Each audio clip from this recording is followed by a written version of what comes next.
আসসালামু আলাইকুম ওয়া রাহমাতুল্লাহি ওয়া বারাকাতুহু। যারা ইসলামের ভিতরে ধর্ম সৃষ্টি করে এবং কোরআন এবং সহিহ হাদিস স্পষ্ট থাকার পরও ধর্ম সৃষ্টি করে মাযহাবকে মানে, তাদের জন্য পবিত্র কোরআনের একটা আয়াত যথেষ্ট। মহান আল্লাহ সুবহানাহু ওয়া তাআলা পবিত্র কোরআনে সূরা আনাম অধ্যায় নম্বর 6 আয়াত নম্বর 159 উল্লেখ করেন, হে নবী, যারা ইসলামের ভিতরে ধর্ম সৃষ্টি করে তাদের কৃতকর্মের সম্বন্ধে আপনার কোনো দায়িত্ব নেই।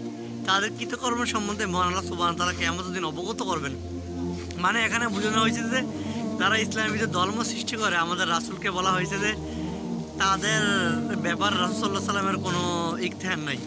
তাদের কৃতকর্মের সম্বন্ধে মহান আল্লাহ সুবহানাহু ওয়া তাআলা কিয়ামতের দিন অবগত করবেন এবং তাদেরকে কঠিন শাস্তি দেওয়া হবে।